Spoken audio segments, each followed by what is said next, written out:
सब देख रहे हो ना मुस्तफा, इतनी देर हो गई ये दोनों नीचे नहीं आए।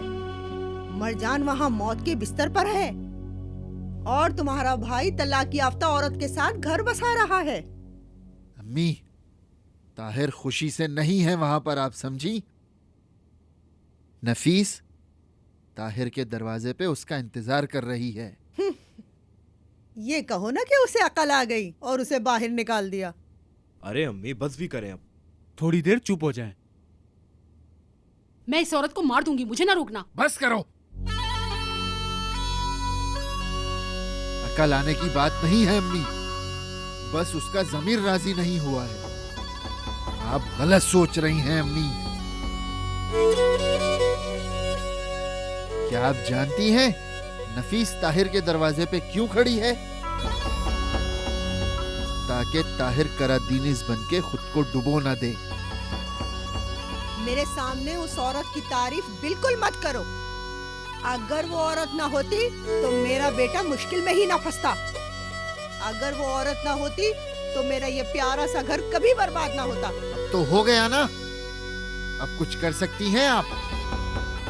आपको जो पसंद नहीं है वो कलीलियों की बहू बन चुकी है। वो हमारी जैसी हो चुकी है। वो हमारी जैसी नहीं है, वो जख्म है हमारे लिए। हमारे लिए जख्म नहीं, आपके बेटे के लिए जख्म बनी है। उसको जख्म कहेंगे तो खून आपके बेटे का भी बहेगा, समझ गई आप? सही कहा। नफीस ताहिर का दिल बन गई है। सही सुना आपने। नफीस कलीली खानदान की बहू है। जी है, बात खत्म। वो हमारे इस खानदान की बहू बनी तो मरजान जान पे खेल गई। बस करें।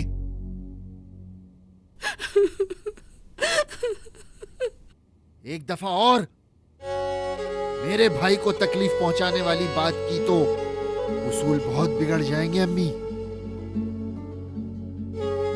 मैंने एक दफा अपने भाई के लिए इंसानियत भी खो दी थी अम्मी, दोबारा भी खो सकता हूं। मुस्तफा, जब तक तुम ताहिर के सर पर सलामत हो उससे कुछ नहीं हो सकता। सुनो, मेरे साथ दुश्मनों वाला सलूक करना बंद कर दो। तो आप भी फिर ऐसी बातें ना करें ना।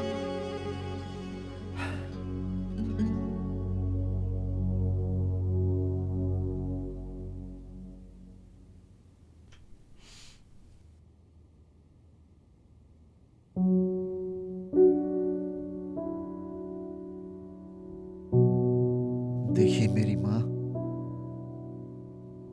हमें इस वक्त थोड़ा सब्र करना होगा अम्मी, समझे।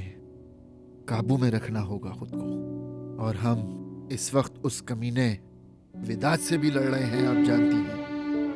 और अब जमील भी हमारा दुश्मन है। लेकिन अम्मी, हम कलीली हैं, हम हार नहीं मानते। ताहिर को हाथ तक नहीं लगा सकते।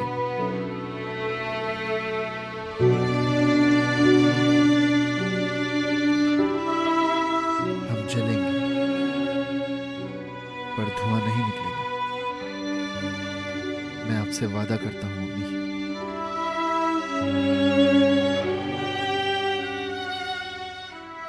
आप समझ गई हैं ना?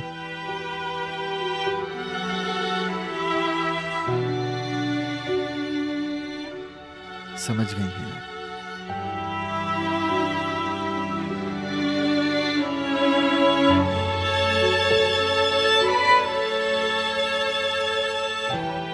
या अल्लाह, हमारी मदद कर और मरजान को जिंदगी